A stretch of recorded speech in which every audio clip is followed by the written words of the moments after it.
공식적으로 이렇게 HBM 제조 장비 관련돼서 수주가 찍힌 거는 거의 처음이다. 네, 처음이라고 봐야 됩니다. 일단 지금 삼성전자하고 SK 하이닉스가 이제 HBM 효과로 DRAM 점유율이 역대급 격차가 축소됐다라는 이제 만약에 HBM3도 양산하고 삼성 파운드리 쪽에 이제 수주 흐름이 좋다 그러면 주목할 만한 회사 한 3개 정도를 제가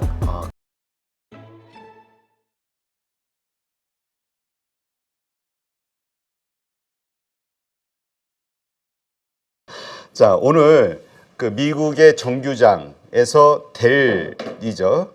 우리 일반적으로는 개인용 컴퓨터와 관련해서 기억을 하고 있는데 어쨌든 이 델이 0.99% 상승으로 마감이 됐습니다. 근데 이 마감이 되고 난 후에 시간외 거래에서 그 시간외에 그 실적 발표가 있게 됐는데 잘 나왔어요. 그래서 지금 시간외에서 거의 7.5% 상승을 하게 됐거든요. 여기에서 우리가 이제 주목해야 될 것은 개인 PC와 관련해서 실적이 좋아졌다라는 거는 컴퓨터 쪽에 컴퓨터의 그 매출도 이제 바닥을 찍었나? 앞으로 반등할 수 있나? 그럼 메모리 반도체라든가 이쪽 관련된 것들이 다시 올라갈 수 있지 않나? 하나의 시그널이 될 수 있기 때문에 그걸 잠깐 보면은 서버단은 요새 좋은 거 다 아니까. 그런데 이 보니까 그렇죠. 서버하고 인공지능 이런 쪽은 다 좋은 거 우리 다 알고 있으니까 됐고, 관심 있는 부분이 저는 여기인데, 델은 고객 및 기업 PC 사업을 담당하는 클라이언트 솔루션 그룹의 매출도 1분기 대비 8% 증가했다.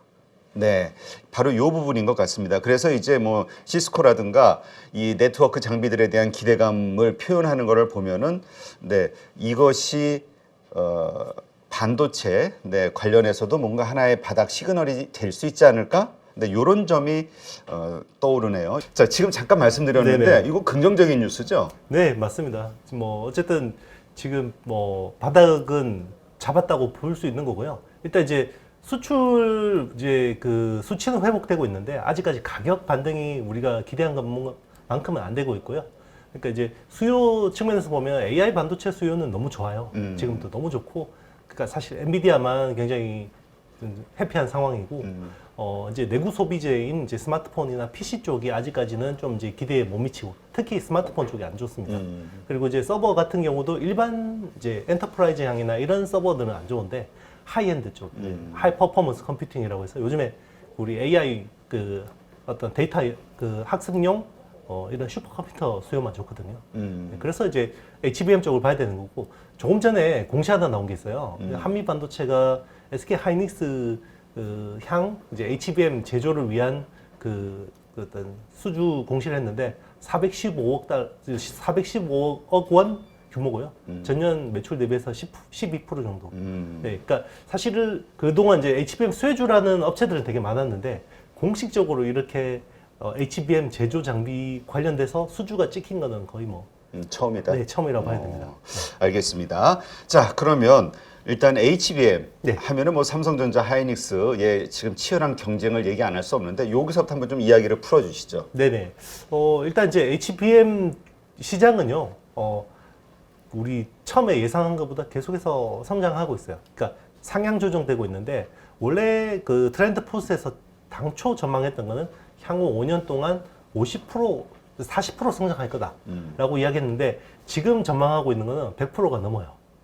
그러니까 계속 우리가 처음에 전망했던 것보다는 수치가 계속 늘어나고 있는데, 이게 이제 우리가 생각했던 것보다 훨씬 폭발적이라는 거죠, 수요가. 그러니까 2분기 엔비디아 실적만 봐도 이제 확인이 되는 측면이고요. 지금 시장 규모는 놓고 보면 39억 달러 정도, 올해 이제 39억 달러 정도로 예상이 되고 있고, 내년에는 한 87억 달러, 그러니까 100% 넘게 성장을 하는 거죠.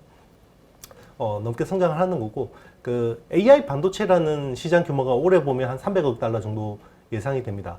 그리고 이제 연평균 성장률이 50% 정도로 해서 한 4, 5년 뒤에는 1,500억 달러 정도 규모가 이제 예상이 되는데, 중요한 건 AI 반도체에서 HBM의 어떤 비중이 제일 중요할 거잖아요. 그렇죠. 여기 한 10% 내외로 추정이 되고 있습니다. 그러니까 향후에 이게 비중이 더 늘어날지 더 줄어들지는 알 수 없지만, 어쨌든 그 AI 반도체에서 굉장히 중요한 부분을 차지하고 있다는 건 사실인 것 같고요. 근데 이제 중요한 거는 우리가 늘 익숙한 거는 이제 삼성전자가 뭔가 기술을 리딩을 하면 SK 하이닉스가 추격하고 마이크론이 추격하는 거에 대해서 굉장히 익숙한데 HBM 시장은 지금 SK 하이닉스가 주도를 하고 있어요. 그래서 지금 HBM3라는 4세대 제품을 엔비디아 A100, H100이라는 고성능 GPU 칩에다가 이제 기본적으로 납품을 하고 있고요. 독점하고 있습니다.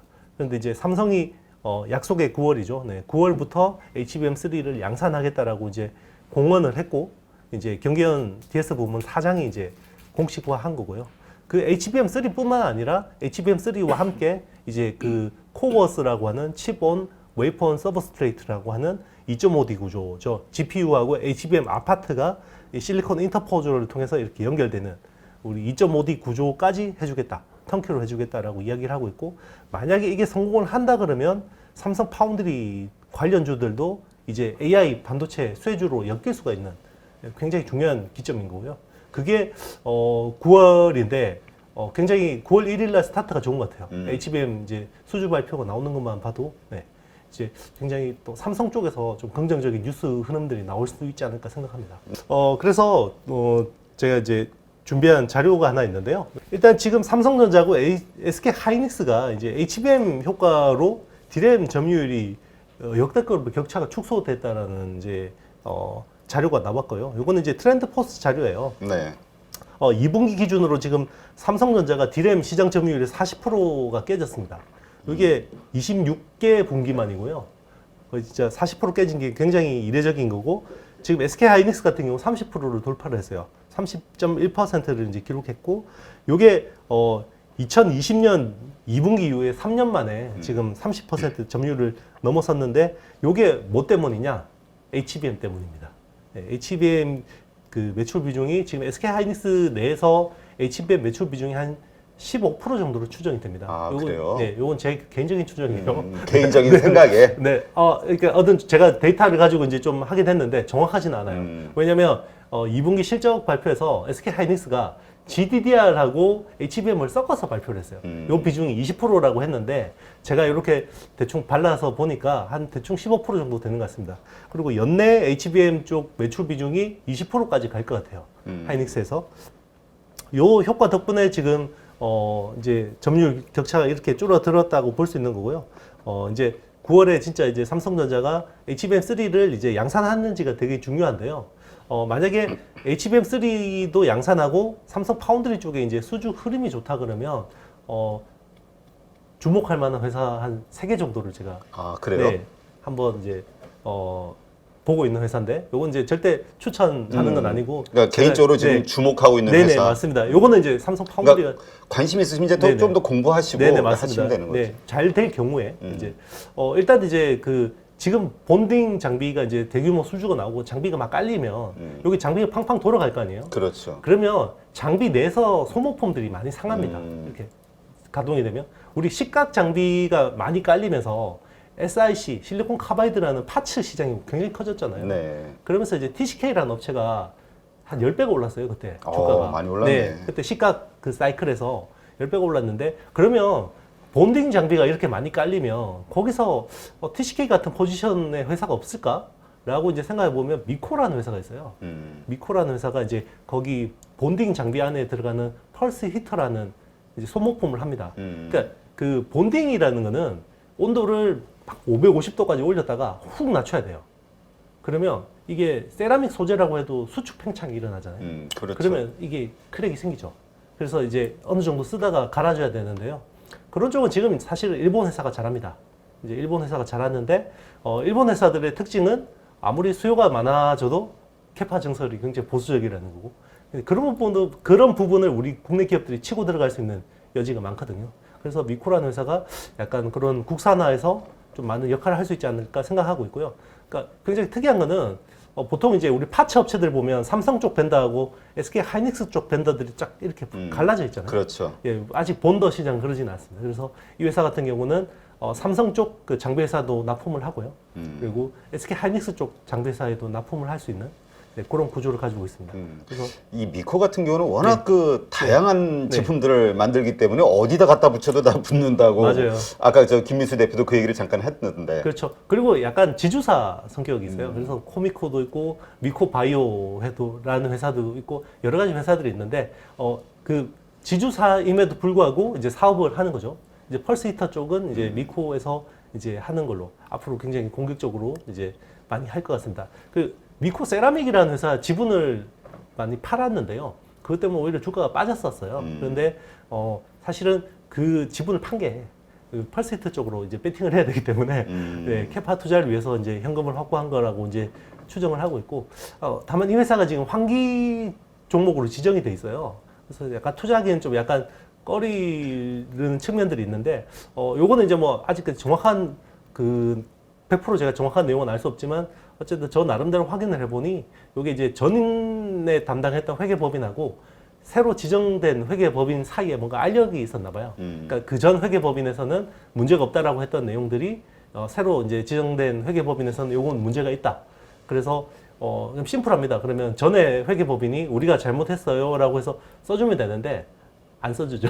그렇죠. 그거 하면 책임 인정이 되고 맞습니다. 나중에 그 손해배상의 빌미가 되거든요. 맞습니다. 그래서 그걸 안 써줘서 이제 환기 종목이 지정된 걸로 알고 있고, 오늘 이제 특별한 이슈가 없는 한해 이제 내년 이제 사업보고서에서는 해제가 될 수 있지 않을까 이렇게 보고 있습니다. 나름 이제 저도 회계사나 이런 부분들한테 확인을 해봤는데 그렇게 보는 때 또 이게 뭐 정확한지는 100% 확신할 수 없기 때문에 어쨌든 뭐 잘 판단하셔서 보면 될 것 같고 또 하나 이제 주목해서 보는 회사가 이제 국내 오사카 그 후공정 외주업체 중에 하나마이크론이라는 회사가 있어요. 아, 네. 그 하나마이크론은 많이 네. 유명하죠. 개인 투자자들이 좋아하는 종목. 맞습니다. 그래서 제가 이제 그동안의 뷰는 국내 어드밴스드 패키징 쪽에서는 국내 오사업체들의 수혜는 거의 없을 거다라고 생각을 했었거든요. 왜 그러냐면 사실 그러니까 어드밴스드 패키징이라는 게 거기 투자가 거의 조 단위로 들어가요. 투자 자금이. 근데 조 단위로 배팅할 수 있는 규모가 안 되거든요. 국내 네. 회사들은. 왜냐면 하나마이크론 시총이 1조예요. 근데 1조짜리 회사가 1조를 베팅할 수는 없잖아요. 근데 지금은 이제 삼성이 급한 상황이기 때문에 뭔가 이 하나마이크론을 약간 밀어줄 수밖에 없는 상황이 될 수 있지 않나라 생각하고 있고요. 지금 실제로 TSMC 같은 경우도 이 물량이 너무 몰리다 보니까 일부 공정을 외주를 주고 있어요. 그게 ASE라는 세계 오사 1위 업체 쪽에다가 일부 공정을 주고 있고, 그거는 이제 그 어드밴스드 패키징 쪽. 그리고 이제 뭐 UMC 같은 경우도 이번에 그 실리콘 인터포저를 뭐 가격을 2배를 올린다고 하거든요. 어드밴스드 패키징이 필요한 그런 쪽으로 지금 계속 약간 그 밸류 체인이 좀 확대되는, 그동안은 다 직접 하다가 물량이 너무 몰리니까 약간 확장하는 그림인데 삼성도 약간 그런 그림입니다. 그래서 국내에서는 하나마이크론, 해외 벤더 중에서는 엠코 테크놀로지라는 회사를 좀 키워서 갈 수 있지 않나. 그래서 약간 자금도 약간 투자하면서 밀어줄 수도 있지 않을까. 좀 삼성전자에서. 네네, 맞습니다. 근데 그 모든 기반에는 삼성전자가 지금 너무 하이닉스한테 밀리니까 HBM과 관련해서 네네. 이게 위기 의식을 느끼는 것 같아요. 맞습니다. 그러니까 이번에 ASML 지분 3조 원을 팔았거든요. 그러니까 3조 원어치 ASML 지분을 팔아서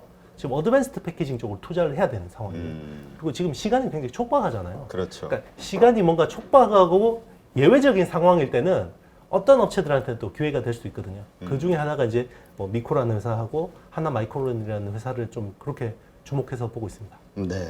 요즘 삼성전자 보면은 뭐 좀 이따도 다루겠지만은 뭐 그렇게 미래 성장을 위해서 하겠다는 것들이 여러 가지가 있어가지고 한편으로는 걱정이 돼요. 이거 왜 이렇게 집중을 못하고 막 퍼뜨리지? 근데 또 삼성전자 규모에서는 뭐 충분히 할 수도 있을 것 같기도 하고.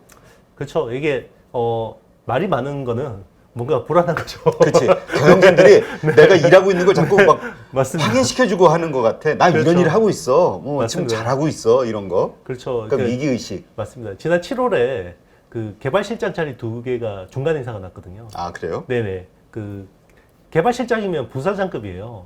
그래서 그게 보통 연말에 인사가 나는데 이제 굉장히 이례적인 거죠. 이제 개발실장 2명이 이제 바뀐 거는 그만큼 지금 삼성 임원들은 굉장히 위기 의식을 네, 올해 연말 인사가 굉장히 그래서 좀 이게 칼바람이 좀 강하게 불어올 수도 있을 것 같습니다. 네. 네. 반대로 SK 하이닉스는 진짜 그 거의 뭐 어마어마한 적자를 보면서 부도 위기, 거기다 그 낸드 관련한 중국 회사 네네. 그것까지 해가지고 진짜 부도 위기 갈 뻔했었는데 이것 맞습니다. 때문에 구사일생한 것 같아. HBM 그렇죠. 때문에. 예. 전화위복이라는 말이 딱 맞는 것 같아요. 연초만 해도 SK 하이닉스 진짜 망할 수도 있다라는 이야기가 돌았었거든요. 그렇죠. 네, 실제로 그랬었어요. 네, 적자는 계속 적자폭이 크고 그 SK 그룹에서는 또 밀어줄 수 있는 상황이 아니었죠. SK 온 쪽에다가 이제 배터리 쪽으로 밀어줘야 되는 자금을 써야 되는 상황이었기 때문에 굉장히 불안했었는데 와 뜻하지 않게 HBM이 이제 폭발한 거죠. 그게 진짜 효자 품목이 됐습니다. 그래서. 네, 알겠습니다.